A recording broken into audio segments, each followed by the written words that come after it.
Yeah. Welcome to another edition of Consensus on Reality, an interview with Dean Bertram today. You see, But I was before we letting get you into get in that, we on that wanted intro to. there. Well, it's a delay, so I was like, Wow. huh. That's set you up, dude. Yeah. Yeah, yeah.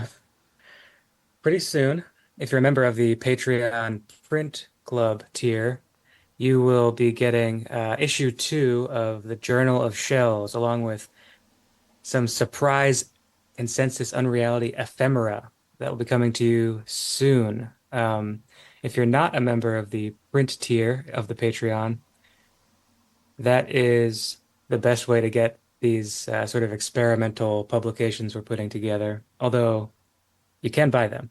Yes, and we are super psyched on this. This edition of Volume 2 of the Journal of Shells is only limited to 50 copies. So that first right to own one of those goes to our print club members, and the extra print items that we're going to include with the Journal of Shells will be completely exclusive to the print club. And we've got some sick stuff cooking in that arena. But in terms of the Journal of Shells Volume 2, we're both super excited about this one and our first one as well. We've pulled some great writings from ourselves and current writers, but also some archival texts and images. Yeah. So A lot of great stuff in there. And as we move further into this project of the Journal of Shells, I think you'll kind of see what the journal actually is, sort of shift from issue to issue, and but it'll always kind of have this reference back to the core tenets of consensus on reality, whatever those are. yeah, it's definitely it's building out for sure, and it's so nice to be able to, write about the things that we talk about and express them within printed media, because it's an entirely different beast. And, sourcing some of the archival stuff as well has been really fun. And I think we've got some really exciting stuff in this one. And it's a pretty nice amount of pages in there. And we've done a nice job of getting them printed up really well and hand stamped. So definitely check that out. It's only $10 a month. We're going to do, at least 5 of them on the year. And, there's going to be exclusive print items like stickers and posters, postcards, and whatever we think up included with it. So check that out. Of course, you're going to get access to our full episode archive, exclusive written content on our Patreon. And, we do a lot of exclusive episodes regularly on our Patreon.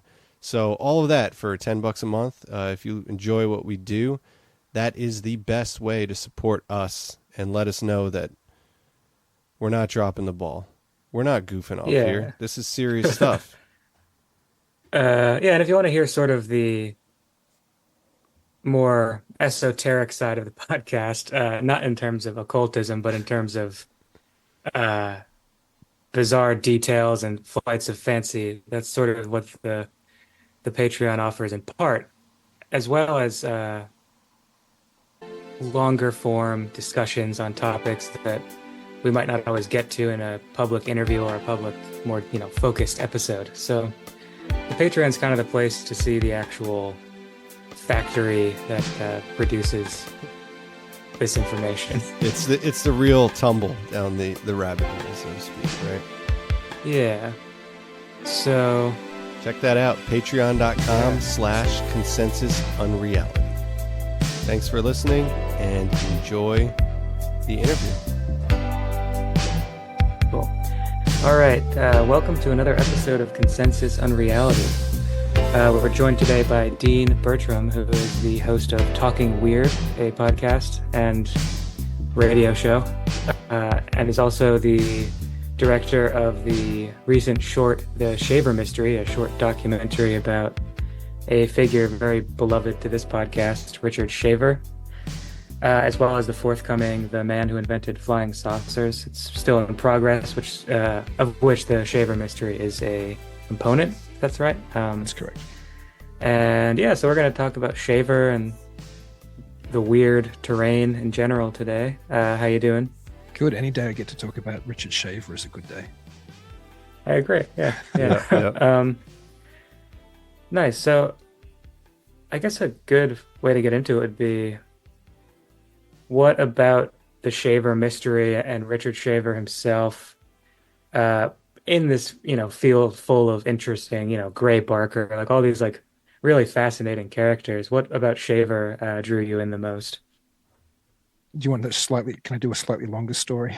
Yeah, of Yeah, course. yeah, yeah. The longest story is I did a PhD in the University of Sydney, Australia, which is where I'm from. Originally, I live in the north woods of Wisconsin now. And when I was writing my dissertation on flying saucer culture, I tended to agree with people like John Keel, who'd said it before me, Menzel, the famous skeptic, who'd said it before me, even the FBI had said it before me, that Ray Palmer and Richard Shaver, to a degree, had pretty much laid the groundwork for the flying saucer craze that developed in 1947.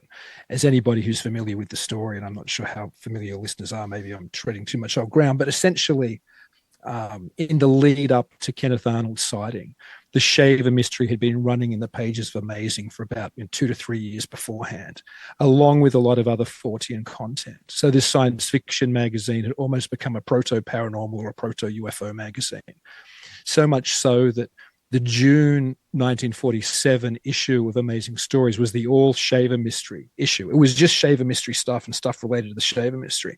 And in that issue, so this is the issue when Kenneth Arnold, it was already on the newsstands when Kenneth Arnold has his sighting near Mount Rainier of the nine strange craft in the sky, which launches the modern flying saucer period. But in that Shaver mystery issue, Vincent Gaddis, a famous Fortean of the day, actually wrote a piece called Visitors from the Void, which essentially was talking about flying saucers before we had the term flying saucers. The covers of Amazing, as Keel pointed out, often the back covers had these historical imaginings of flying saucers visiting the Earth in the ancient past. The Shaver mystery was loaded with the idea of ETs visiting Earth, old Earth races leaving, off into Earth in spaceships to escape the sun poisons in the old days, advanced tech and, or mech beneath the Earth, the surface of the Earth, which essentially was, for all intents and purposes, extraterrestrial, even though it was made here originally. But all of this had set the tone for the emergence of flying saucers and certainly the direction they went in. And then, of course, I'll cut it a little shorter now. Then Kenneth Arnold was hired by Ray Palmer to investigate the Maury Island incident. And then, so Palmer was really shaping saucer stuff from before it was a thing through the early days. And then he beat the drum harder than anybody else with his magazine, Flying Saucers. I think it was the longest running flying saucer magazine at that time and certainly the biggest. So in that dissertation, I essentially said Palmer and Shaver were a big part in creating the type of, belief systems that we're talking about today. Not to mention, of course, all the underground mythology of UFO lore now, like the Dulce bases and secret US and alien underground bases and people kidnapped to underground caverns and experimented on. All of that you can see in the Shaver mystery prior to modern UFO belief. So I already had an interest in it. After my dissertation, though, after I submitted in the mid 2000s, in fact, I think it was 2006, I think I submitted. Anyway, I was really over UFO belief. I'd done nothing but think and write about it for over a decade, so I kind of walked away from it for a long time. Anyway, flash forward, weird, I guess, coincidence or weird synchronicity, I ended up marrying a woman who I'm now divorced from and moving to central Wisconsin. And I was by then I kind of had re-entered the kind of realm of the weird just with an interest. I had Talking Weird that you mentioned. I had another show that is now defunct called Mysterious Library, which I did with a good friend of mine, Jason McLean. And we'd talk about different books and different magazine articles. And one week I was like, hey, let's do the Shaver mystery. I hadn't even thought about the Shaver mystery in forever. Shaver mystery would be fun to do. Let's do the Shaver mystery. So I was digging out old Shaver mystery stuff. And then I saw, this comes out of Amherst. And I was listening to a Long John Nebel interview with Shaver and Palmer. And he's like, we have on the phone Richard Shaver and Ray Palmer out of Amherst, Wisconsin. I'm thinking, how far is Amherst from me? Because I knew Palmer was from Milwaukee originally. I knew the story of the accident in Milwaukee, which kind of affected him. And, he never grew fully and he got into sci-fi and all this stuff. So I knew his background, but I didn't know. I never really was conscious of the fact that he was living in rural Wisconsin. Anyway, I plugged it into Google, how far is Amherst from me? And it was literally like, I don't know, if you drive fast, it's 40 minutes away. It's a neighboring county. It's a back road commute, literally. I used to drive longer to work when I was in Sydney than Ray Palmer's old property. And so I was like, and then I got really obsessed with it again. And I'm like, I could shoot a documentary about this. And when I first found Palmer was there, I didn't know the story that he and Shaver, after the Shaver mystery was cancelled by Ziff Davis and wasn't being run anymore and amazing, that they both moved to be neighbors in rural Wisconsin. Yeah. It's a nutty story. Yeah. So I suppose that's what made me really get into hardcore again about a year and a half ago, when I realized how close they were to me. The rock books were discovered in the neighboring county, that so much of what I've always been interested in, a big part of that was forming right near to where I live, admittedly, 50, 70 years ago, but it was close. And that really made me even more obsessed, more fascinated. And I spent all my spare time buying amazing stories, which I didn't have, reading everything I could get on Palmer and Shaver. Richard Toronto had written the amazing War Over Lemuria. Yeah, I love that book. But when I did my PhD, that wasn't out yet. There was no War Over Lemuria. There was no Shaverology. There were no, his Rock Fogo volumes didn't exist. So all of a sudden there was this Shaver scholarship, which wasn't really there. The Shavertrons had been republished. I'd never seen an original Shavertron. And I think even when I was doing my dissertation, I don't think the Shavertrons had been reissued in the omnibuses. You can get them in there. So I'd heard about it, but it wasn't something I chased. So all of a sudden there was this wealth of Shaver material. And all I did was just spend all of my spare time reading and researching and hanging out in Amherst and Lanark, where both of their properties were, So anyway, that's my obsession, Shaver Palmer story. Long that's version. Awesome. Yeah, that's funny. Where I'm living now, sort of like Allentown area, and I have a bookshop in Emmaus, Pennsylvania. It's like maybe 15 minutes from Bartow, where Shaver. Yeah, so and that was something I discovered very much after I was already interested in him, but it wasn't until I read War Over Lemuria that I actually knew where he was in his life, like where he was when these things happened and how deep his Pennsylvania roots are, which are awesome. Yeah. And so that really endeared me again to the story, kind of in a similar way to what you're talking about with the Wisconsin stuff. Yeah. Yeah, that closeness of geography can somehow spark. And it's weird, and you probably found it with Shaver and Palmer and people you get interested in. I never have to this degree, but when you become really interested in somebody, particularly when they're gone, a weird closeness forms. Like I feel I never met Palmer or Shaver. Obviously, they were passed when I was, babe, essentially still in diapers. But it's weird that when you start going to the places they were and reading the stuff and knowing you're never going to meet them, this strange, I don't know, it's very strange. I almost feel protective of them both, which sounds ridiculous, right? But it's it's true. It's weird. Yeah, Palmer is such a force too, the way he had a hand in so many publications and, like you said, forming so many different narratives as well, being responsible for those. You mentioned them being neighbors. It's so funny, the pairing too, right? Because Shaver was kind of this towering man, and Palmer was stunted at a young age. So the two of them next to each other was this kind of comical image, right? Yeah, when you see the photos of them together, particularly the famous one of them standing out outside of one of the old Shaver shacks, because he had a few. He obviously, the most famous one probably was his one in Summit, Arkansas. But there's a photo, probably the photo you're talking about, and it looks like Palmer's half of Shaver's height almost. And you hear different stories about how tall Ray Palmer was. Like I've heard everything from 5'1" to down to mid 4 feet, but he was clearly, because of his injury, he was clearly a little man. But it's funny because I do think there's a contrast in size, but what interests me about them is perhaps, as well as the contrasts, and there's many, and we can talk about some of them, but is also a weird similarity in the background of trauma. Like Shaver clearly had genuine personal and familial and psychological trauma in his past. And Palmer clearly had physical trauma in his past. And it's almost like when these two individuals who had suffered so much in different ways, when they came together, it was almost like mixing chemicals which ignited. You know what I mean? Like you can't, Hmm. it's not that Palmer didn't do a lot and beat, different crazy drums and different interesting drums. And it isn't that Shaver wasn't a fascinating writer and artist and everything else, but where there was something about them coming together. And that's what there'd be no Shaver mystery if it wasn't. If Shaver just existed independently of Palmer, there'd be no Shaver mystery. And if Palmer had existed independently of Shaver, there'd be no Shaver mystery. But them coming together, Palmer's ability to be Barnum-esque about it, his ability to know when it's a good story, his ability to build this world for Shaver and obviously publicize it. And Shaver's then ability to work with somebody who was sympathetic to what most other editors, certainly in science fiction, would have thought was lunacy at the day. There was something about that union. And I can't help but wonder it has something to do with both of their traumatic backgrounds. There was some commonality there. There was something which drew them together and made the sum of them somehow greater and more influential perhaps than the parts would have been. Hmm.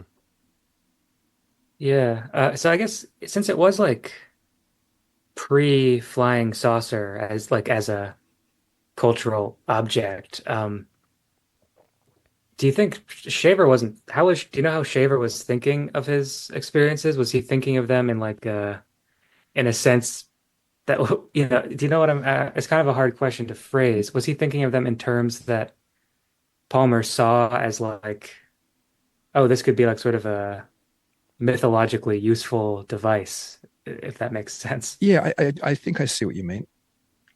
I think Shaver was very practical and pragmatic, as outlandish as some of his stories sound. They were very much grounded in a physical reality, at least the way Shaver liked to talk about them. They were physical. There was this ancient technology under the earth, and if everybody would pay attention, we could get rid of these Darrow who were terrorizing mankind and had stunted our reality and our development as a species, and we could get access to that ancient mech. And if people would just pay attention, we can find out how to get into the caves. And this is all, there's a physical solution to a physical problem. While Palmer definitely looked at it from a slightly different angle. There was the Barnum-esque angle. This is selling amazing stories like hotcakes. The readers' letters are pouring in. Our circulation is up initially, I think, 50,000. By the peak of it, almost 100,000 since, and we're talking about, I think when Palmer took the magazine at the beginning, it was like tens of thousands. It was almost bankrupt when he became the editor of it. By the time of the Shaver Mystery, he'd already got up to, I think, about 135,000. By those first issues of the Shaver Mystery, he had it up to 185,000. So people went nuts for the mystery. And then by the peak, I think it was like 235,000. This is a pulp magazine back in, the 40s. This was a crazy circulation. Palmer was literally, as much as he was hated by the hardcore sci-fi fans who didn't want the paranormally weird aspects, a general readership pulling it off the newsstands. They were eating it up. So he understood how to spin this story as something bigger. And because I think Palmer was interested in ideas and he was interested in different interpretations and, almost with a twinkle in his eye, which I've heard multiple people say that he had, almost like stirring, the pot almost and trying to get people to react. So one of his suggestions, and I've talked to his son, Raymond B. Palmer, because he still lives in Amherst. Mm-hmm. And he said his father, and I've heard this elsewhere, just liked to have to do all this to make people think, he wasn't so set in one belief system that he couldn't play with it and move around and see what flying saucers could tell us about us. But one of the interesting things, of course, as opposed to Shaver's realism, his very deeply connected sense that this is physically real, is Palmer was influenced by essentially a New Age Bible called a Waspi, which was written in the 19th century. And so he was able to look at Shaver's experiences and say, well, this might be your spiritual experiences, and you think it's physical, they're real experiences, but they're not actually happening in physical time. You're interacting with these beings, but it's a spiritual experience. And I think Palmer often showed that ability to be able to reconcile the real with the unreal, which is something we can't do in the West anymore. Normally, it's very think of the UFO phenomenon today. Everybody wants the government to come out and tell them that there's a saucer in the closet and there's a little green man, locked in the basement of Area 51. People want a very physical, rational explanation. Palmer wasn't that guy. Palmer was a guy who could play with those ideas, but he was just as happy to reconcile And here's a classic example. When he finally revealed that Shaver had been in mental institutions during the period where Shaver said he'd been in the caverns with the Darrow and the Terror, the underground cavern people, when you first hear Palmer say that, you think, oh, he's dismissing Richard Shaver's experiences. But for Palmer, that just helped him prove, no, I believe Richard Shaver was having these experiences, but I know he wasn't in he wasn't in the cavern worlds because he was locked in institutions, and we have those records. So clearly something was happening, but if he wasn't in the caverns, where was it happening? In the etheric realm or in, some alternative reality was what Palmer was trying to suggest. Most people, as soon as they hear that Shaver was institutionalized, it's like, well, none of that happened, all of his claims. He was just mad and he was locked in an institution. It was all going on in his head. But for Palmer, it was just proof that, this explains a deeper reality. So as far as that, I do think he understood the archetypal value.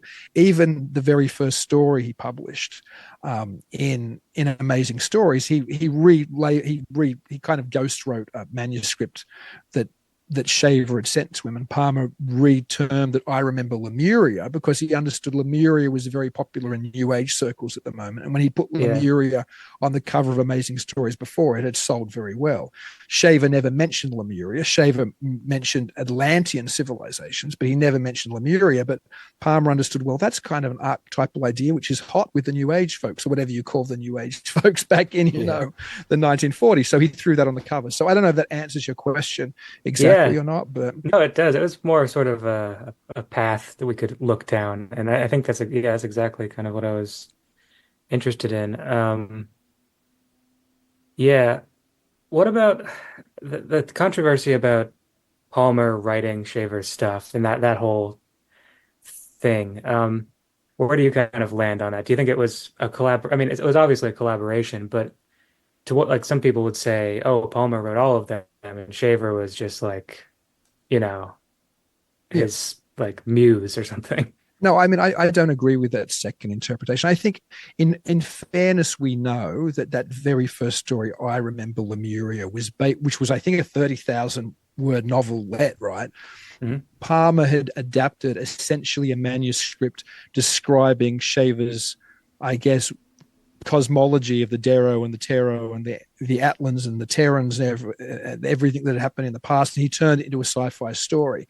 So he clearly, when he turned that 10,000 word article called A Warning to Future Man or something, and when he changed that to I Remember Lemuria, he clearly seriously ghost wrote that and made it palpable for his audience. But apparently Palmer was very much involved in rewriting things that came across his desk and fiddling with them. And so I don't think you can look at Shaver and say that Shaver was somehow totally rewritten by Palmer any more than you can say a lot of people were rewritten by Palmer. There were other people that I know Palmer had help or had asked them to help Shaver with his writings, and clearly some of Shaver's writings in Amazing in that period have bylines by Shaver and somebody else. And often, supposedly, that was because Shaver would have, a great idea for the story, but he mightn't be able to, structure an ending, or, it was more of perhaps a flow of consciousness with him, or him describing experiences that mightn't have wrapped as clearly as a story. But I will say something. I've heard people downplay perhaps Shaver's intelligence. I spoke to somebody, an old person in Amherst, and this is a part for another part of the show. But anyway, he assumed that Palmer was the genius behind everything because he knew both of them. But when you hear, which I've been very blessed to, thanks to Richard Toronto, I have access to. Nobody's ever heard them. They'll be in the feature documentary. Shaver audio interviews, which he sent to Richard Toronto back in the day, because Toronto was communicating with Shaver. You can tell Shaver whether you agree with what he says or what he doesn't says. He's no dullard. You know what I mean? Like, he's clearly switched on. He clearly has a very well-formed cosmology. He clearly has very strong opinions. He's clearly very articulate. So this idea of Shaver just being some dummy that, Palmer played, I don't think is accurate. At the same time, did Palmer perhaps take advantage of Shaver, and did Shaver perhaps at the same time take advantage of Palmer in the way that Shaver was dependent perhaps on a payday sometimes from Palmer, and Palmer realized, well, if I run a Shaver story, it'll drive circulation. There probably was that kind of codependence in much of their creative relationship. But I don't think Shaver was just some idiot that Palmer wrote everything for. No, I don't think that. Yeah, it seems like it always rubbed me the wrong way, obviously, when people Me you too. see that in the the literature, the early responses to Shaver and even later, I guess. But I don't think you can look at his art and think that he's not somebody with some kind of genius to him. Absolutely. Yeah. Yeah. And in your research, you mentioned Waspe. I'm curious, did you see any evidence of Palmer maybe shaping or injecting any other kind of like theosophical threads? Because it seems like some of that could possibly be in there with the Coming Race book and the Hyperborean stuff that came before. That's a really good question, because clearly a lot of this stuff is I don't know how to answer that directly, but I can answer it indirectly. I think so much of this stuff is intertwined. We can say, like, as I do, it's John Keel's phrase I've stolen, the man who invented flying saucers. That we can say that Palmer's the man who invented flying saucers, or we can say Richard Shaver, created so much of this stuff we think of in UFO lore or in underground mythology. But it's also interconnected. Like, where do you start looking at? Do you look at Theosophy and the root race stuff? Do you look at Donnelly and the Atlantis stuff previously? Like, all of this stuff seems to feed off each other. And I think it's important to be conscious that it does. I think one of the great problems with people who are interested in anything paranormal today, and just in general today, there's this kind of postmodern almost sickness where you think you can watch 5 minutes of a movie and you'll understand the movie, or you can just read a New York Times article written in 2017 and okay, this is the background on the flying saucer enigma, and that the Pentagon are interested. But none of this stuff can be really, and I can't speak of the history of the world, but I can certainly speak about the history of the flying saucers, because I'm interested in it. And I know that you can't talk about UFOs today without talking about Palmer and Shaver. But you're right, you can't really talk about Palmer and Shaver without talking about, well, what influenced them? And clearly people like Lovecraft influenced Shaver, Merritt influenced Shaver. He says in his second story, Thought Records of Lemuria, in Amazing Stories, he finally, because the first one kind of says, the intro to I Remember Lemuria, Palmer's obviously just playing it because he thought it would work as some kind of ancestral race memory that somehow Richard Shaver has. By Thought Records of Lemuria, Richard Shaver's saying, I've been in the caves, I've accessed these ancient thought records, that's how I know all of these things. But then he talks about other authors, like he talks about A. Merritt, who's famous for books like The Moon Pool, for example. And he says Merritt had experiences in the caverns and he's just hidden this as fiction. So even Shaver's being influenced by fiction before him, and then you go, well, Merritt, influenced Lovecraft, and then you go back further and, well, Machen influenced Love. Like, where does it stop? And then Machen's involved with the Golden Dawn, and then all of this cross-section pollination. And some of it's fiction, which is weird, like you get fiction which cross-pollinates with genuine occult thought. So I think the most important thing to do is what you just did then, is to go, well, where are these connections? You know what I mean? Where can we see in Palmer's writings? Oh, there might be a little bit of, well, clearly Charles Fort's everywhere in, Palmer's writings. So you can see how influential Fort was on Palmer's thinkings. And is there, there's an influence of Waspe, and is there some theosophical ideas creeping in here? And the Lemurian ideas connected with Theosophy as well. And so Palmer's clearly sharing that idea. And this stuff is like, it's almost like, a very tangled ball of twine, but there is a string in there. There is one, and you can kind of, start to see where it, maybe it's more like maybe it's more like twine on one of those kind of boards you see in a serial killer movie or something, where somebody's trying to work out the patterns of the crime. Always, yeah. It's kind of like that. You could almost do one of those boards and trace, okay, Blavatsky's here and Machen's here and Lovecraft's here and Shaver's here and, Fort's here, and, do all these kind of strings between them and see all this cross influence, which comes down today. And most people pick up a UFO book today and go, oh, I know they're from Zeta Reticula and the US government. And you're like, no, there's a long history to this. Right. It isn't answered here. So Yeah. Yeah. Yeah, the history is so, and it's such I mean, I find it very beautiful. It's like this entire culture. I don't know what you'd call it, a subculture, but I yeah, think there's like a kaleidoscopic nature to the UFO thing, and the relationship absolutely. to magic and the occult is they're to me they're one and the same, and they're always intertwined. And Yeah. it's interesting to hear you talk about Shaver and Palmer, because it feels like they act as this wormhole, and you could see on the end of both sides. You could see the sort of theosophical or spiritualist influences, and the fiction you talked about as well on one end. And then, as we mentioned earlier, things like Dulce and, now the sort of Zagate, underground bases stuff, of the current, era. Yeah. It's so uh, fascinating how they're this amalgamation of these things, and they kind of turn the machine and it spins it into a totally different narrative or something. Maybe the same narrative, I guess. Yeah. I think a lot of the richness is lost unless you do that type of examination. I think I'm glad that you do see these things are connected, because I hope it's getting better. I was talking to people on my show last night, and they were saying they were hoping it was getting better, and people who were interested in the paranormal were looking at more aspects as interconnected. I know in the past you've had people like, Joshua Cutchin on your show, who's just yeah, fantastic and he's great.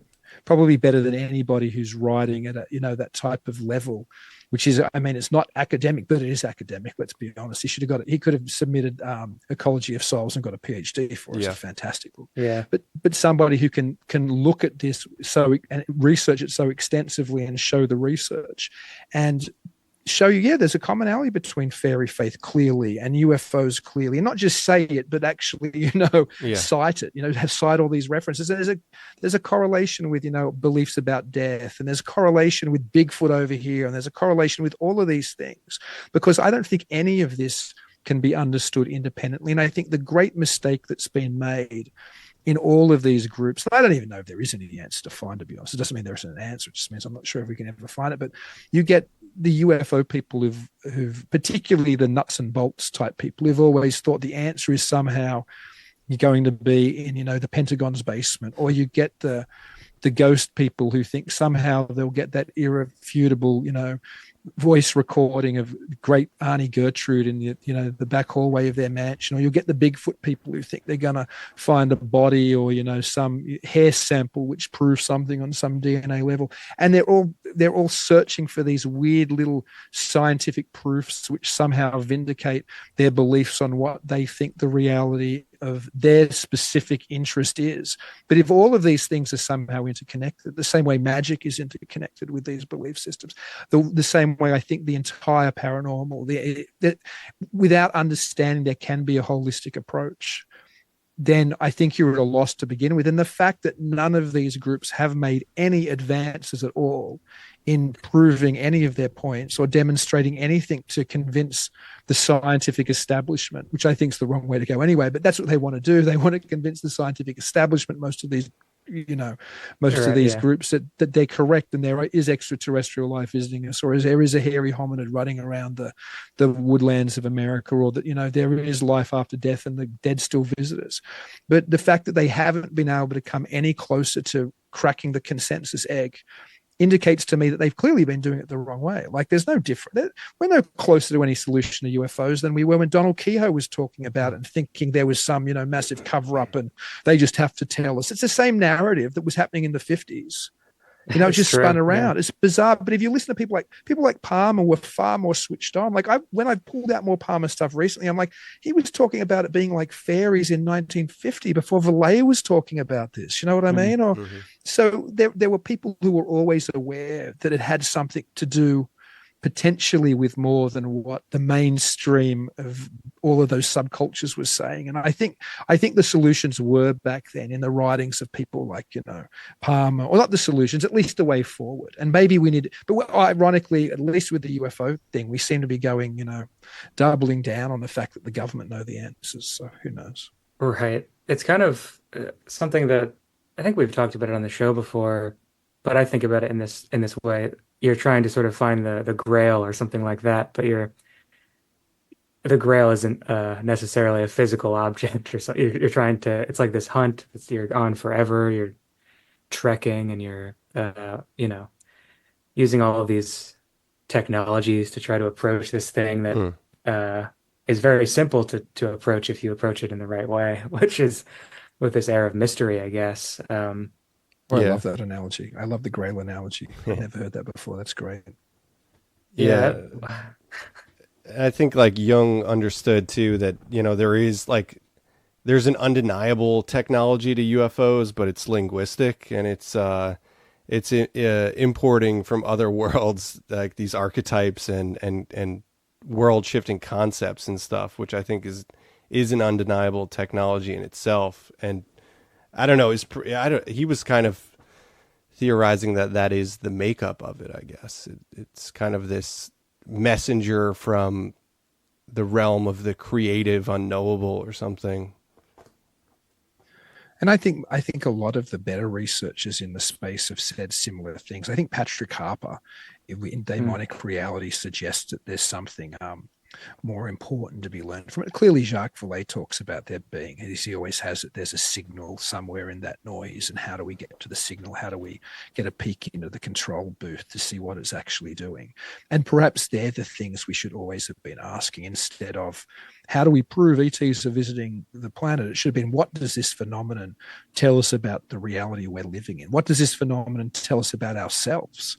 And they're things which maybe that's a question, which is one I think almost as somebody who's my background's in the humanities. Obviously, I'm not a hard scientist, but I think some of this at least is understandable on that level. What does this tell us about us? What do these encounters? And that's what Cutchin's book, Ecology of Souls, is so good. What does this tell us about being, about being human and about, the death experience? And somewhere in there, yeah, it seems to resonate on a much truer level for me anyway. And maybe that's just the way my brain's wired, but that type of language and that type of conversation seems to be at least pointing in a direction where there might be some sense made of all of this. yeah.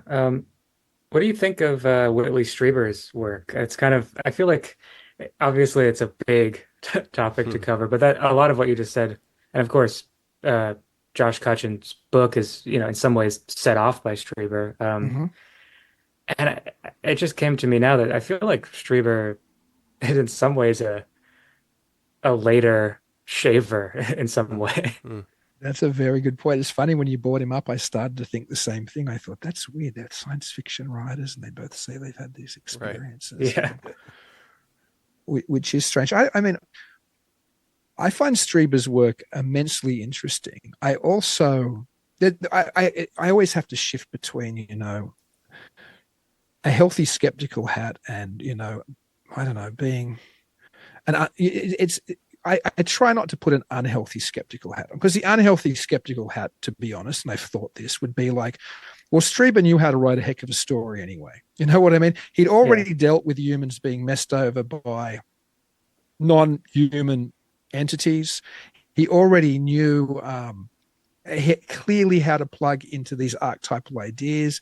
He clearly was an author who was, let's be honest, he's a better author than Stephen King. I'm not a massive, I don't know if I can say that here, but I mean, King's very readable, but I always thought Strieber's fiction was more potent. But For sure. Yeah. but then you have to ask if that's, and then I'll put the non-skeptic hat on straight away. Then why would you burn that career of an up and coming, Stephen King equivalent and go down the rabbit hole of alien abduction weirdness and keep going down that rabbit hole?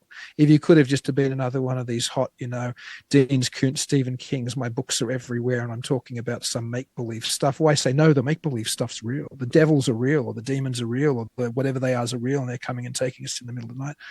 I don't know. And then I put the bad skeptical hat on again. I go, well, maybe he's self-confabulating this somehow. Do you know what I mean? Like maybe he can enter this imaginal world. And then I put the non-skeptic hat on, or the healthy skeptic hat. And I go, well, maybe like Henry Corbin said, the imaginal realm is realer than this one, and he's engaging with it. And so I don't know. I mean, I'm fascinated with Strieber, but I just don't know. Yeah. Neither do I. And it's when you mentioned earlier having this closeness with people who are no longer alive, it's like to the same degree, there's a distance from people who are alive whose works are because it's like, what can you really say about because his body of work is not done yet. We don't really know where it's going to really be in the end. That's a good point. He just put out a book about like Jesus, like he's taking these different paths that which makes sense when you look at them in hindsight connected to his older work, but which is just to say his work is still evolving. And so Hmm. there is a distance there, but yeah.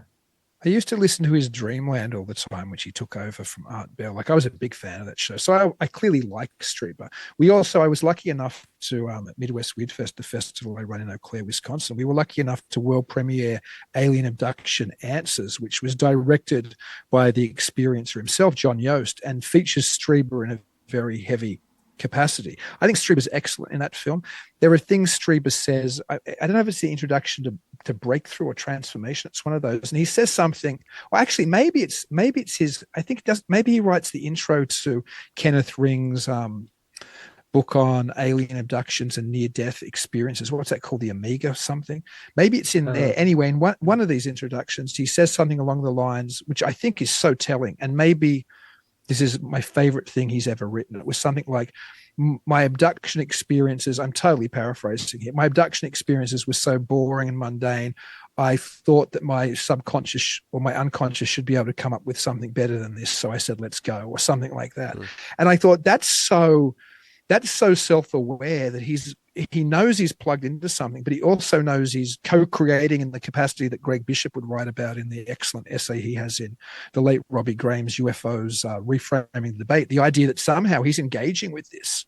Not many people are conscious when they're experiencing something that they're somehow co-creating the experience with whatever the other is. So so when Strieber's on that level and he's writing like that, I'm totally on board, So again, my hats keep changing. I just remembered that little anecdote because I think that's telling to Strieber as well. He's clearly smart. Whatever the situation, he's clearly a very switched on guy. Yeah, is Robbie Graham? He was the one who did that Silver Screen Saucers, right? Yeah, great book. I love that. Yeah, I heard he passed away. It's sad. Yeah, long before his time. He was a great talent. Yeah. Huh.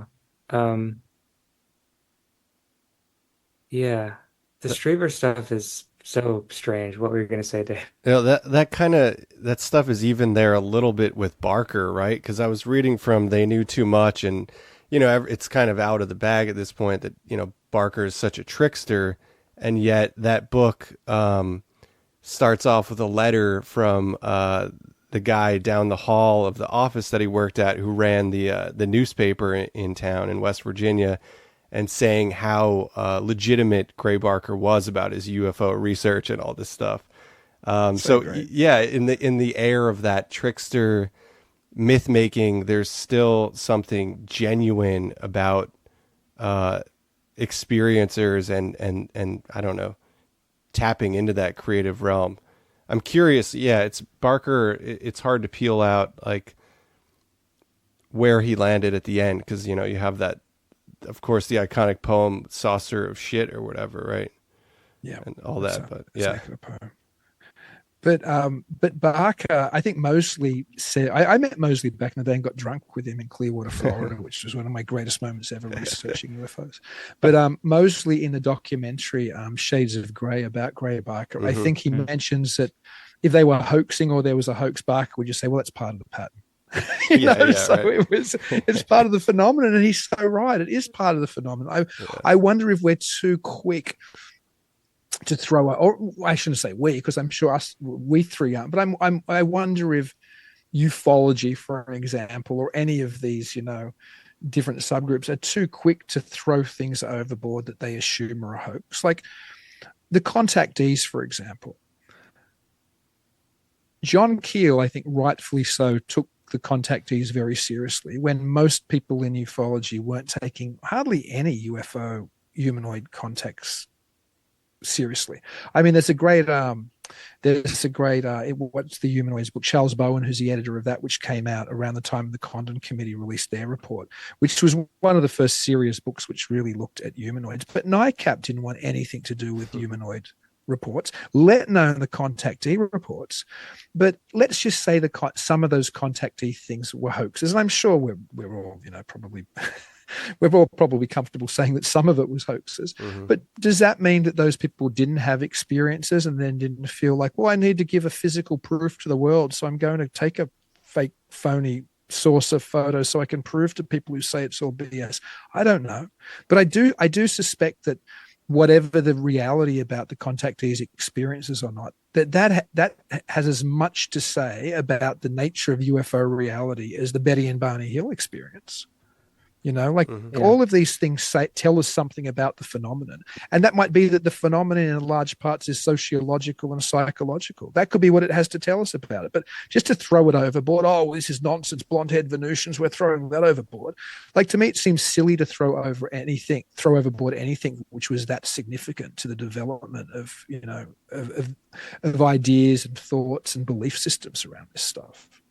Totally. Yeah. I mean, I always think of the hoaxing thing almost as like ritual or something, or as summoning the whatever, summoning, even if it's just the cultural image. It is bringing something forth, whether it's intended to do that or if it's intended to make money or whatever it was for. It's creating something. Yeah, yeah, and even with the early contactee stuff, there's such disparate characters like, Adamski, who everybody regards as pretty much a hoaxer, is still injecting a lot of those theosophical narratives that we were talking about. Um, but then, George Van Tassel, I don't think too many people are believing that George Van Tassel was a hoaxer, if I'm correct. I haven't really encountered too much of that. And it doesn't seem like he would have much motive to be, but I guess those conventions were pretty popping at that time too, out at Giant Rock. Yeah. That's a synchronicity. How often does Van Tassel come up in conversations? This is the second conversation I've had about Van Tassel today. The other one was with Richard Toronto in emails, which is Huh. funny. Regarding Adamski, I know, and I spent some time with when I was doing my PhD research when I was still living in Australia, but I did a research trip over here. I was here for quite some time. With Glenn Steckling, who's the son of Fred Steckling, who was one of the main co-workers, as they would say, with George Adamski. And I've interviewed Steckling a couple of times since. I'm talking weird since I got I suppose interested, or I finally shook off my post dissertation and being drowning under UFO belief for so long, kind of outlook. But Steckling's sincere. Like, he's a what do you call, like, he's a professional airline pilot for major airlines. He's not making any money from flogging books by George Adamski. Why does he keep the George Adamski Foundation going? Now, he says because he knows. He says, I've had experiences, my family had experiences. Is it just to somehow to make Adamski's name respectable still? What's the motive for people like that? I believe Glenn Steckling has had genuine experiences, and that's his motive, that he thinks there's some genuine spiritual truth here. And whether there is or not, I have no idea. But I don't think that he's hoaxing this stuff. But people still dismiss Adamski. I mean, I'm sure some of the I'm suspicious of a lot of the Adamski stuff, but there was something going on. And maybe it was some great US government psyop, as I've heard people say, Mm-hmm. or maybe it was this, or maybe it was that. But Steckling isn't saying this to make a buck like some of the contactees might if he doesn't need to. I bet it's just a waste of his time to do it, really. Financially, it's a waste of his time. It might not be a waste of his time if he's got something genuine that he wants to, try to present. Right, right. Yeah, I guess, yeah, financially, I can't imagine there's much money or that there ever was much money. Maybe, I don't know. Like, yeah, it just doesn't seem like there's enough of an audience for it to Certainly even, a I mean, leap. maybe Yeah. Communion is like the only thing I could think of that's like a true Right. bestseller where it's like there was actual money in that and it got turned into a movie. Like, otherwise, yeah, I don't know. I guess, People have found a market for it, but it's certainly niche, and it seems like more Yeah. work than it's worth with like the Gaia Tour people and stuff. But that's a whole different monster.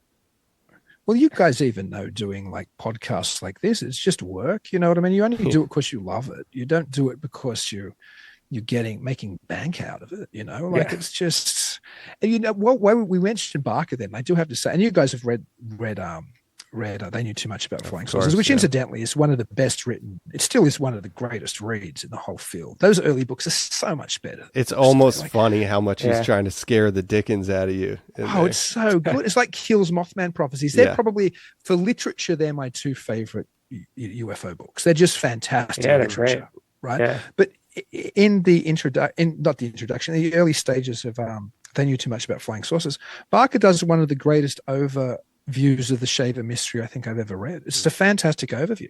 And in that, and I can't track it down, nobody knows where he got it from. And people have jokingly said, well, maybe Barker just invented it. And he may well have. But he said, Richard Shaver moved to Amherst, Wisconsin, again down the road from me, because there was a friendly Taro colony nearby, and that's why he moved there. But here's the weird thing. Here's the weird thing. When I started to sniff around Amherst, I walked into, there was a new agey store there, and you think, oh, they're going to know who Shaver and Palmer is, if anybody does, right? But the lady had only moved there recently. She never heard about it before. I'm pulling out Rock Fogo books and War Over Lemuria, and she's going, what on earth? And she goes, you know what, though? I came here because she was a transplant. I came here because there was a very good feeling here. There was something weird here. And then here's the even bigger kicker. When I started to tell her about, you know, the rock stuff, the rock art, the rock Fogo that Shaver discovered, she said, it's the weirdest thing. My boyfriend thinks that the stones on our property are from an ancient civilization. And I'm like, That's get wild. out of town. And she's like, no, that's what he really thinks. They're not from like from a long time ago, an ancient forgotten civilization. That's like a So huge thing in Wisconsin, right? Like the Rock Lake Pyramid, right? And yeah, there are those things as well. You're right. Maybe Shaver was onto something. yeah, I mean, that's a rich mythology and lore out there. You have obviously the Bray Road stuff, but then there was also Michael Bertio's group doing magical workings out there in the 70s and 80s related to like Kenneth Grantian kind of voodoo stuff. Yeah. I didn't know that. Yeah. That part I did not know. Yeah. And trying to think of what else. I was listening to an episode on your show earlier, familiarizing myself, and you had Linda Godfrey on, who's awesome, and she was talking about the Panther stuff, right? That's an amazing thing. But yeah, we have a guest on, Recluse, who's an amazing parapolitical researcher, and he got obsessed with Wisconsin and all this different stuff going on out there and these threads. I think I've seen Recluse on Strange Realities or one of those things. Like I know I've seen him yeah. somewhere. His name's Steven Snyder. I think he's Yeah. dropped. Well, he has the pseudonym, but he's out from behind it now. Right. Out of reclusion. yeah. Well, Yeah, he's funnily great. enough, that's why I named the festival the film festival I run, Midwest Weird Fest, is because I picked up, when I first moved here, I picked up at some tourist trap Linda Godfrey's Weird Wisconsin book. And obviously every state has the weird book. There's the Weird USA's, and you know, where weird, there'd be a Weird Pennsylvania, there'd be a Weird wherever you are. Yeah. But I at the time I didn't know, and I'm just reading this book and going, this state's freaking crazy. There's UFO ports, there's like circus midgets who live in this weird town called Haunchyville, and if you visit, they're meant to murder you, and there's the Beast of Bray Road, and there's yada yada yada, there's the Hodag. Anyway, and I went, it's so weird. And then I already ran festivals in Australia, and I went, I could run a festival, just a broader festival, Midwest Weird Fest. So that's because of how weird this state is the reason so definitely it's filled with strangeness. Yeah, if I recall, because I've always been really into the mound builder sites, and you know, things like the Great Serpent Mound and the sites in Ohio, really fascinating places, totally charged and strange, and these kind of just massive question marks upon the world. But yeah, I remember Steven Snyder saying that Wisconsin had the most mounds of any state in the U.S. Oh, wow. And I was surprised by that. Yeah. I know that my ex-father-in-law, when he was at college, I think he did some archaeological work on on one of those. And this is going back to the 60s or something. But I remember him talking about it sometime. But I'll be honest, I don't know a whole lot about that aspect of Wisconsin, history. Again, Mhm. I'm a transplant here. I haven't been here forever, but everything I hear about this state, it's always fascinating. It's so strange. Yeah, I always end up looking at this one Fate magazine I have around that is about the Rock Lake is what it's called, right? The Rock Lake Pyramid, submerged pyramid or something out there. Fantastic. Yeah. Yeah. Um, I also, it seems like a good point to pivot to. I'm really curious about Shaver's like later life. Do you have that kind of mapped out for your Sure. feature? Or what do you have to say about sort of where Shaver ended up? Well, it's a tragic story, and it makes me so sad. In fact, I was only writing to Brian Emmerich the other day. Brian Emmerich is the largest holder of Shaver artwork and probably Shaver ephemera period in the world. Like it's incredible. I was lucky or blessed enough to be able to visit him when I was out east at the Jersey Devil Film Festival, and I filmed a wonderful part of the documentary. I'm so happy with it. I've already done a rough cut. It's my favorite part of the documentary so far. But I was only talking to him the other day. Now it's spring here, and it's so beautiful here in the Northwoods in the spring, and thinking how sad Shaver must have been when he had to leave here in a hurry after living in this area. He lived here for his entire life. This was his longest residence. He was here, I think, from 49 to about 65 or something. He'd never lived anywhere for 15 years. When he was a child, his family moved around all the time, and then as an adult, he moved around all the time. But he had the place where he and Palmer had moved to. And I'll say something else quickly about that, because traditionally, nobody had known the story really about what had happened regarding Shaver and Palmer moving here. The popular version was that Shaver had moved here first, and then Palmer had visited a couple times, and he'd fallen in love with the area, and then he moved here. Now, don't forget they have neighboring properties across the road from each other, essentially. But that was just because nobody knew, because nobody had been here. Because who would come to Portage County in the middle of nowhere and pull the deed records? Nobody would pull the deeds, right? Why would you bother? Anyway, I'm here, so I pulled the deeds, right? They bought their properties within a month of each other. In 1949, Shaver bought in June, Palmer bought in July. Now, I have a very good friend I mentioned him before, Jason McLean, who used to do Mysterious Library with me and is a researcher just generally. But he also is his day job. He's like an escrow agent. So he closes real estate deals. And he's like, in 1949, that was a simultaneous close. If they bought those properties within a month of each other, they bought those properties at the same time. So what that means, and nobody knew this, is Shaver and Palmer clearly came together or sent representatives, whatever. They scouted the areas and found two neighboring properties and bought them together so they could be right next to each other.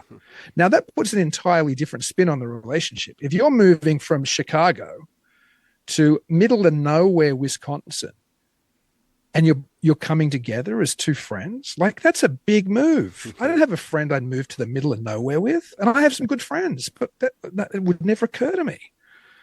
So that says something about the nature of their relationship, that they did that together. So that's the first part. So obviously, I'm sure they were both very excited to move here. Palmer had an accident shortly after he was going to move here, so that slowed him down. He had a fall when his house flooded in Chicago or in Evanston or wherever he was living, and he almost died. So it slowed his move down. So Shaver was here before him, but they bought them at the same time.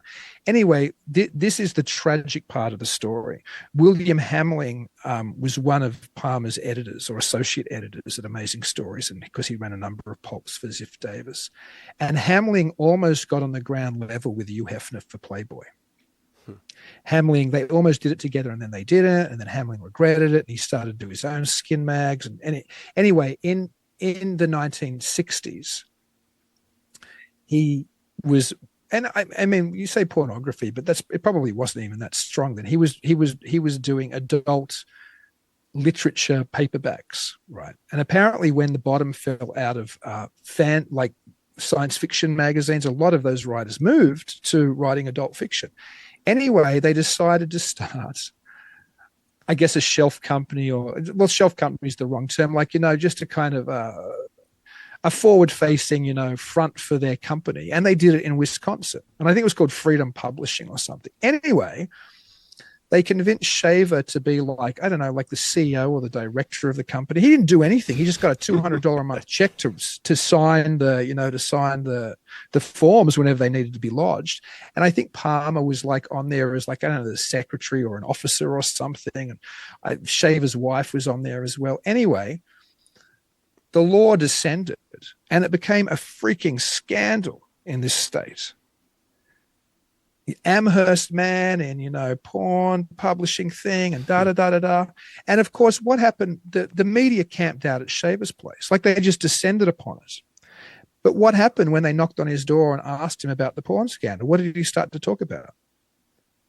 The Darrow and the ancient rock art. And why are you bothering me about this when the world is besieged by evil underground aliens, right?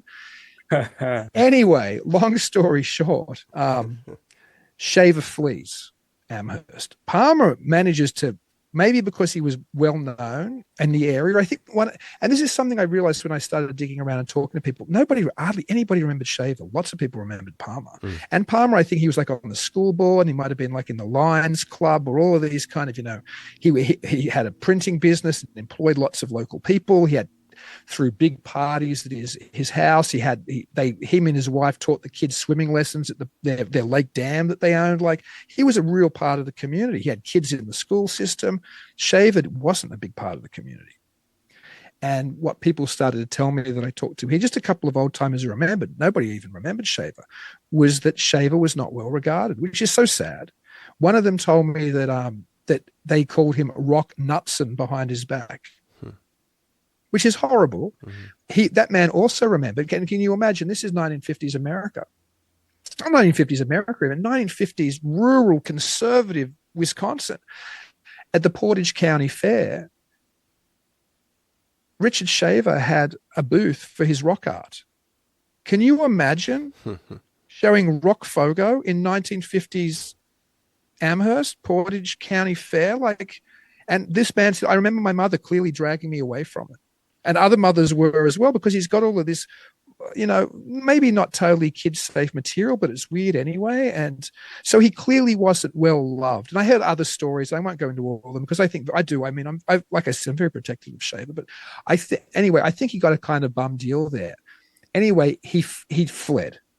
Maybe because and apparently first he went to Madison and he closed the company, like he had to sign it and close it. He just I think he was fearful that the law was going to descend on him. He'd been in hospitals for the criminally insane before. He'd been in jail before. He probably, maybe it was just a panic reaction.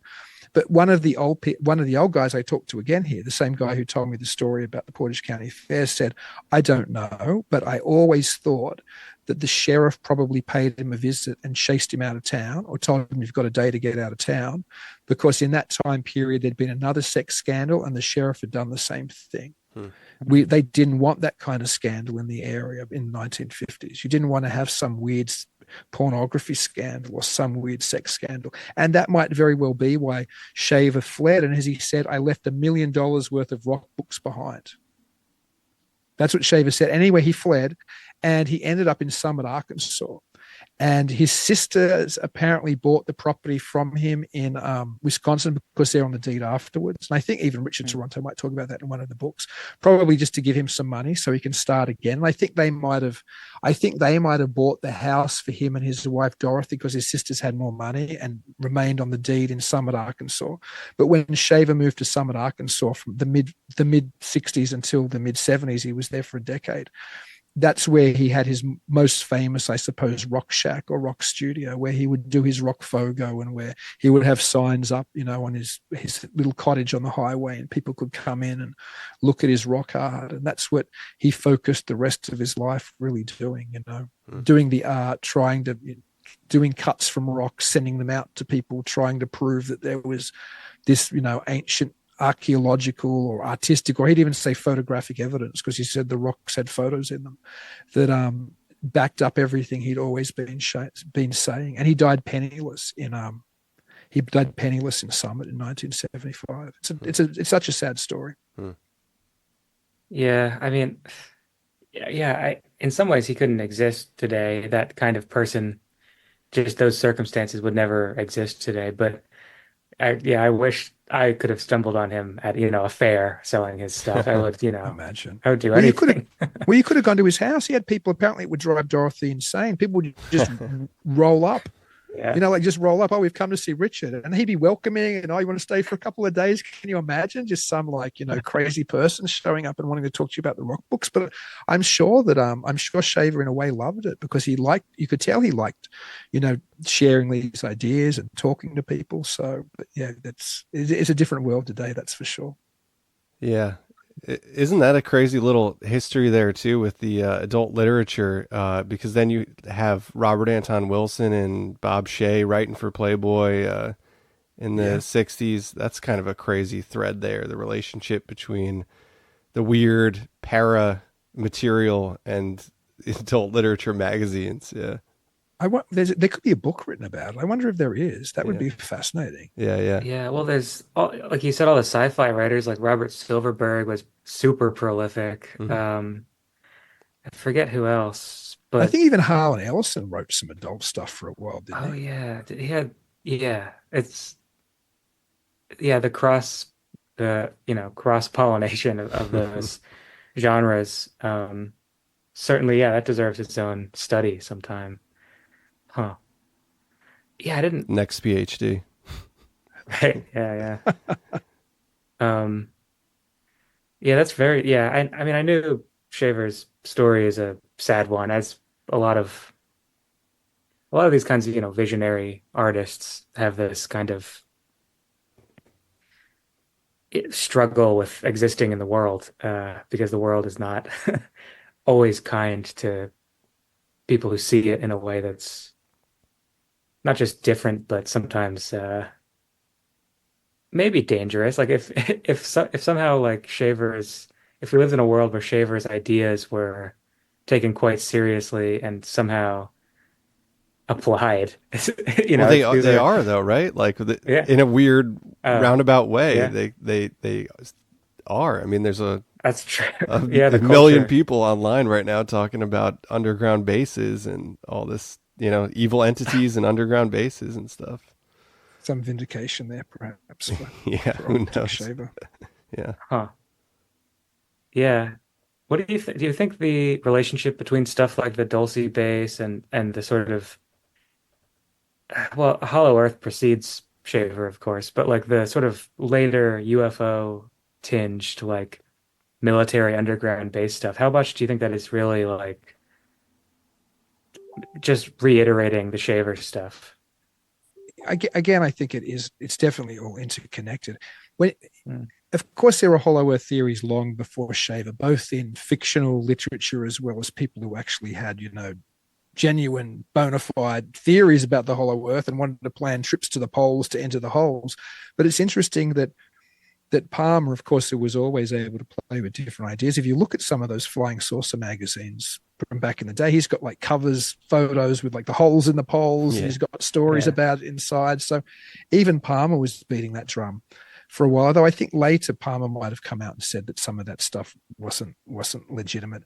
But you can definitely see that the Shaver stuff sets up people for that expectation that there are things under the ground. Like everybody said, when we talk about Shaver, we tend to just remember that, oh, okay, they're the Darrow and the Terror under the ground. But Shaver talked about aliens from space still coming and entering the ground and interacting with the Darrow and the Terror and fighting them to take, resources and take the mech. And so he was talking about space-based civilizations coming beneath the Earth as well. So I think probably and it's again, we've talked about all of these things. Where do you see where it began and where do you see where it ended, and how can you work out what's more influential than what else? But I'm sure the people who had been immersed in the Shaver mystery, as so many people had who were interested in this kind of stuff, I'm sure when the UFO stuff was first started talking about, the idea of so much of this being subterranean had already been set in place by Shaver and Palmer. And don't forget, it's not like with the end of Amazing Stories, nobody in the field was talking about this anymore. Palmer was still publishing this stuff in Other Worlds and in Mystic and in Search, and when he reissued all the Shaver materials in the Hidden World. Now, Yeah. how much that was penetrating a broader population is a good question, but it was definitely probably still penetrating the hardcore believers. Like, the people who were really into it still would have been being injected regularly with Shaverian or Shaverism or however you want to term it. So Yeah. that stuff was clearly there through all that time. And when Phil Schneider starts, doing his tours in the 90s and talking about, I was there and we were drilling and there were these beings under the ground and they, were shooting ray beams at me and gutting me, or whatever the story is. That stuff sounds so much like Shaver. It sounds like the Fred Chrisman letter, when Fred Chrisman writes to Amazing Stories about supposedly, he went down on, some desert island during the war because he was a fighter pilot or something. And then he was fighting the Deros in the caves, and they were, they burned a hole in his shoulder or his friend's shoulder with their ray guns or something. So when you hear the Schneider stuff, it sounds very similar to stuff that people who are familiar with Shaver mythology would have already have read. Yeah. Yeah. Yeah, it really does. I mean, the argument that you're making, that Keel made, I guess, too, like you were saying, that it's sort of a foundational myth for the flying saucer age. It's kind of hard to deny that. I mean, you can look at almost any one iteration of the flying saucer myth, and somehow you can kind of see it had to pass through the Shaver gauntlet at some point. Yeah. And of course, Palmer's doing other things as well, as I mentioned before. So the Maury Island incident becomes such a massive part of what we think about flying saucers today. And that isn't because of the Maury Island incident itself. It's because Ray Palmer publicized the bejeebers out of the Maury Island incident, both in the Pages of Fate and then in The Coming of the Saucers, which he co-wrote with Kenneth Arnold. And lots of people say that really was ghostwriting. Like Palmer really was writing the vast majority of that narrative. So that's where you first see a Men in Black figure. It's not really Gray Barker. It's really the 1951 or is it 52 book Coming of the Saucers, and probably in Fate before then. And so much so that now Seattle or Des Moines, Washington, has their annual celebration, the Men in Black breakfast bash or something. They do a big festival for the weekend, and it's them saying all of this stuff comes from here. It's not from Roswell. It all originates here, and it does. Crash saucers and Men in Black and missing time and nefarious conspiracies that kill government agents because they've got saucer crash in their hand. All of this stuff comes from Maury Island, but it's not so much that it comes from Maury Island, which it does. Again, it comes because it was Ray Palmer who employed Kenneth Arnold and sent him out there to do the investigation, and it was him who was publicizing it. If it was just Harold Dahl and Fred Chrisman running around with a bunch of slag or whatever, nobody else was picking up the story. It was Palmer who was like singing it, or projecting it into the UFO community or the very early days of the UFO community hardcore. So much of all of this stuff dates to Ray Palmer. Yeah. And I held a part of the Maury Island wreckage, by the way. Oh, really? Wow. Where That's awesome. did they keep it? Ray Palmer's son still has the last piece. Oh, wow. It's amazing. Yeah, Ray B. Palmer, and he pulled it out of his pocket and he said, "You know what this is?" And I went, "I know what that is." And it was like was a grail moment for me because was it slag maybe, but still to hold something which is such a part of the story in my hand, I was almost in it was almost like I entered, a religious fugue state or something. I remember just sitting there looking at it and going, Maury Island wreckage in my hand, so yeah, pretty funny. That's awesome. Yeah, I guess so. Ray Palmer had it, and then Fred Chrisman sent this is how the story starts. Fred Chrisman sends a bunch to Ray Palmer and says the saucers went down, exploded in the air, and it spilt out all this debris, and here's some of it. And Palmer, apparently he gave a lot of it away over the years and sent some off for analysis, but this was the last piece. The rest of it was supposedly, it was because it's incoming of the sources, but it's legitimately supposedly what happened as well. The two investigating Air Force officers who went after, I think Kenneth Arnold called them in, actually. I don't think they would have gone in otherwise. But when they go out there to investigate, they think it's all nonsense, supposedly, and are about to leave. And then Fred Crispin says, "Oh, I've got some wreckage in a box." And he runs off, and just when they're about to get on their plane, he gives them the box of the rest of the Maury Island wreckage he's got, supposedly. And then the plane takes off, and it never makes it back to base. It catches fire in the air, and both of the investigating officers die. Yeah. So whatever really happened there, my goodness, does it lay the foundation for this type of, conspiratorial thinking about UFO belief again? And it's because Palmer's writing about this stuff that it enters the zeitgeist of UFO belief in those early days.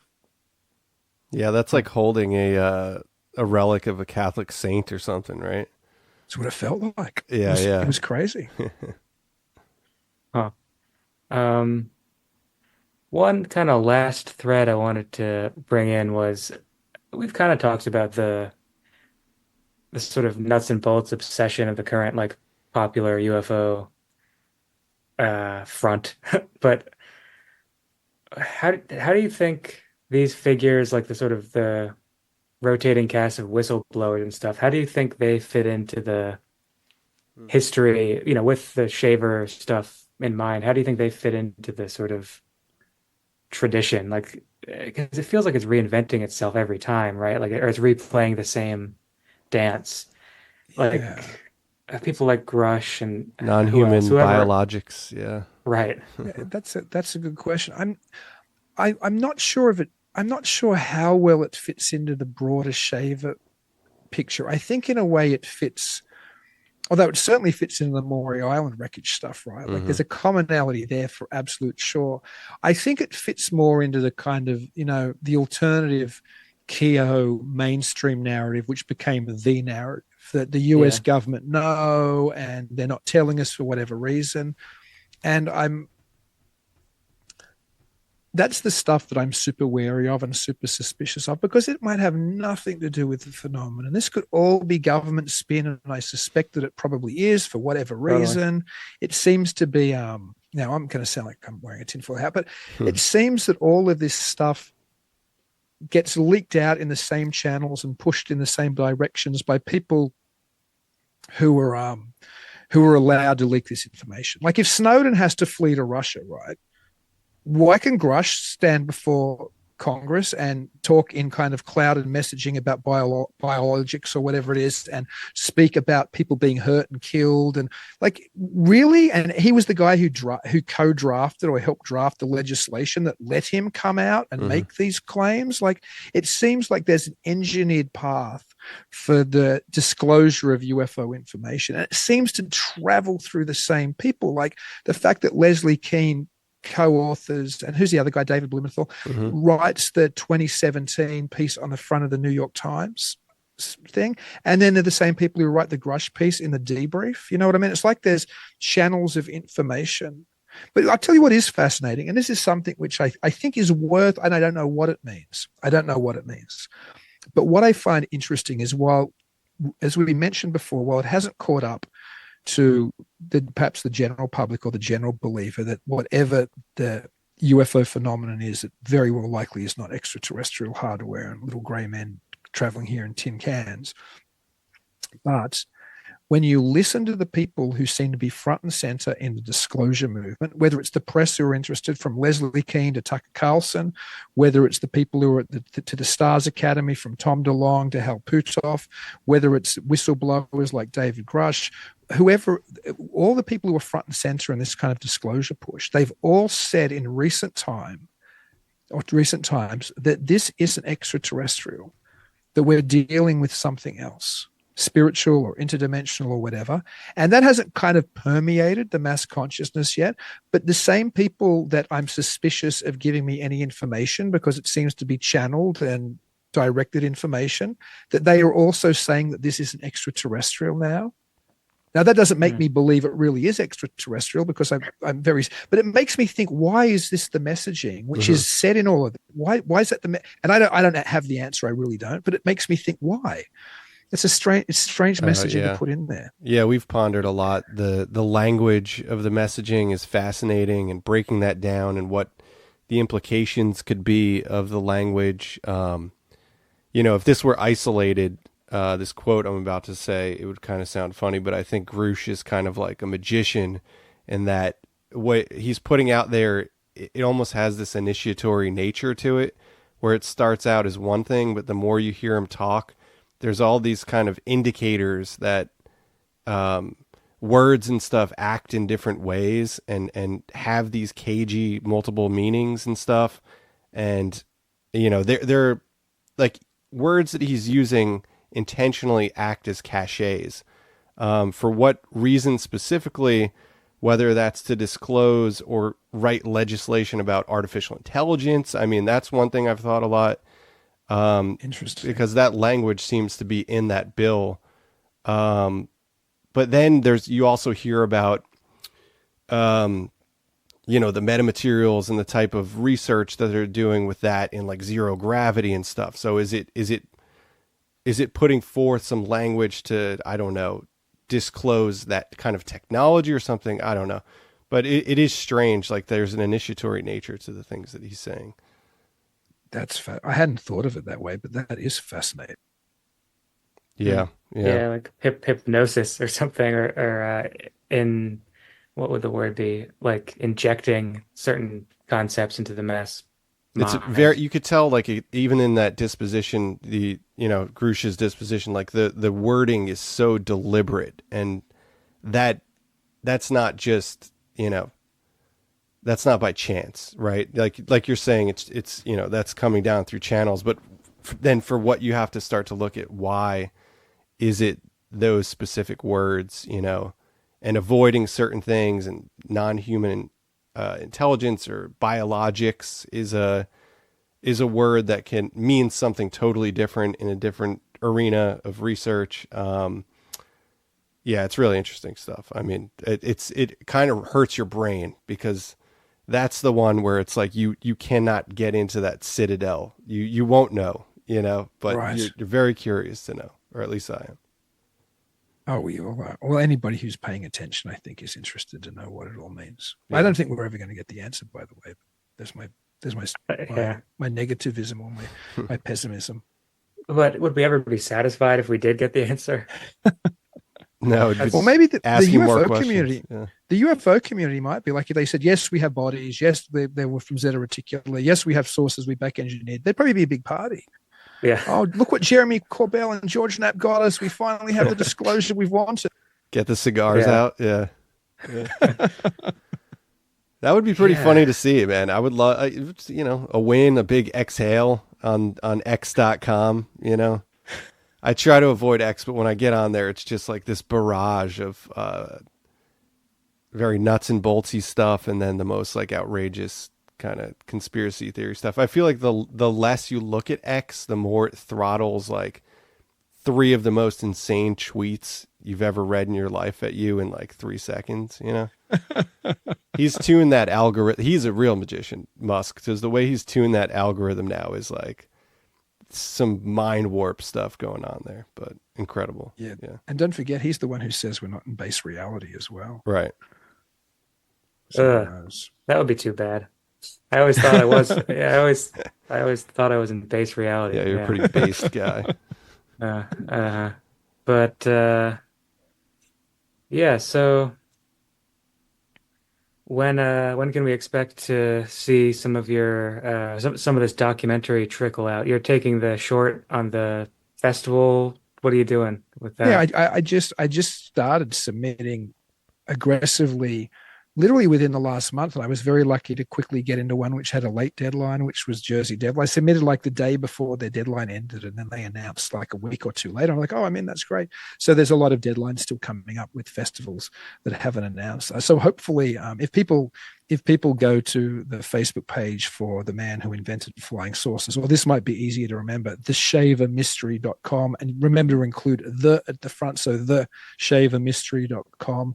That'll send people to the Facebook page anyway. And if there's any screening coming up, it'll always be, front and center there. So hopefully folks can see it there. I'm still the feature. I've probably got about, I probably got a rough edit of almost half of the film. It'll probably be 90-ish minutes. I probably got about 45 minutes of a rough edit now. I've still got a number of number of places I need to go to shoot, a number of people I need to interview. I'll probably have that. I'm hoping to have that shot out by the end of this summer. I hope to have it shot out by the end of last summer, but things came up. This summer, I think I really will finish it.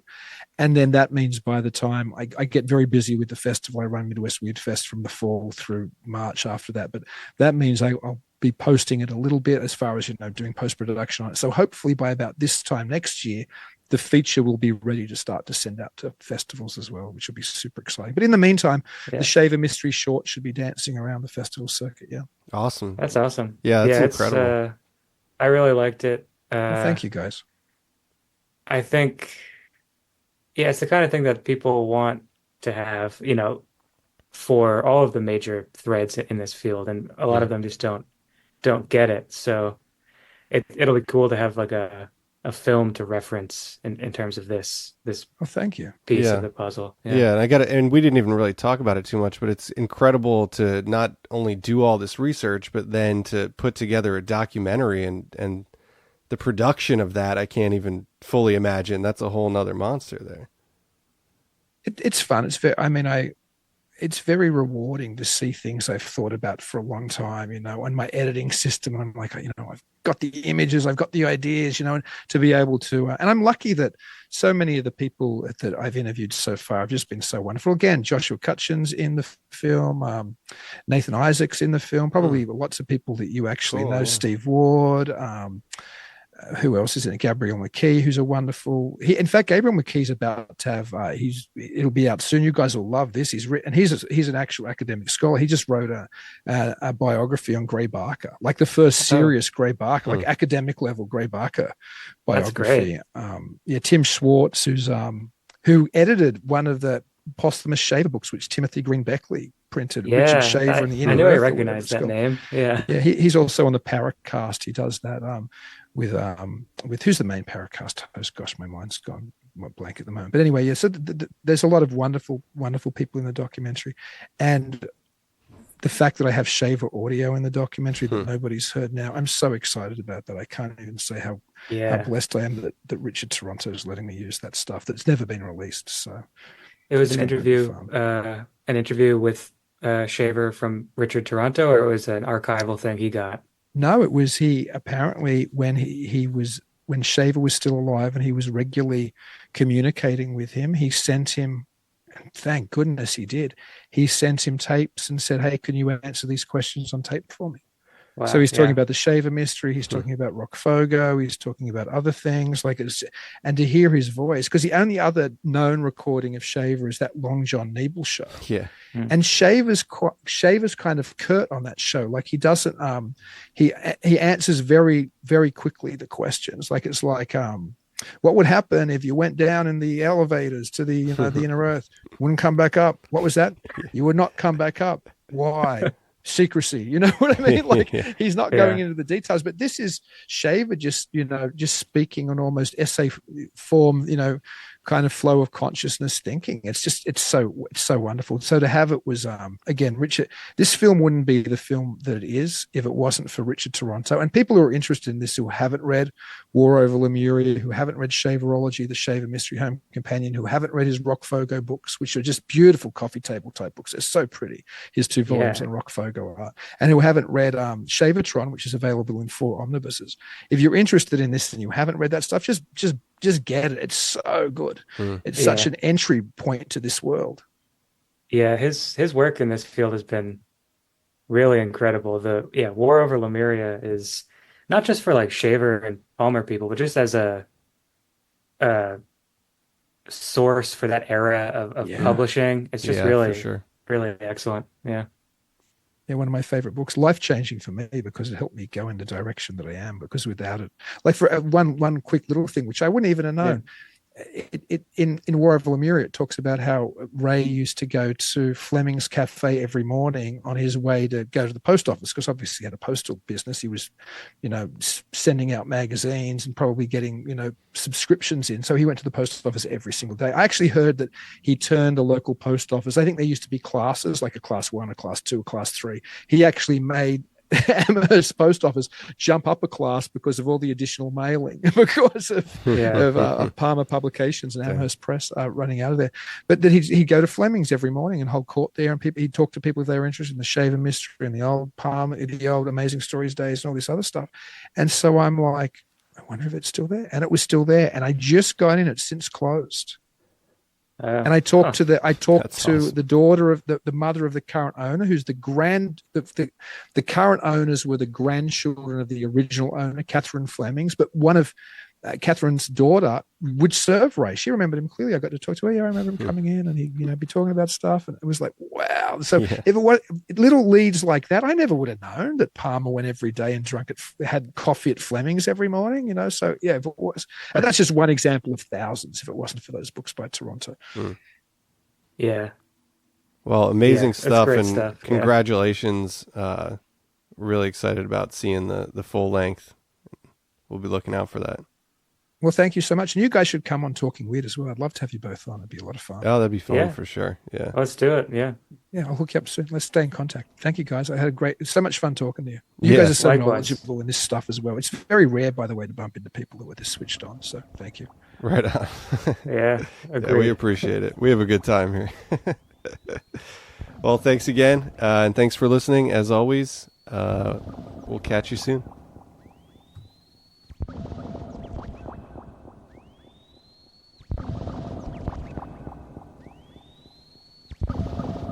Woo! Yeah. That was awesome. Yeah. A lot of fun. Yeah, we're here for the short Patreon afterword. But man, that turned out to be an excellent interview.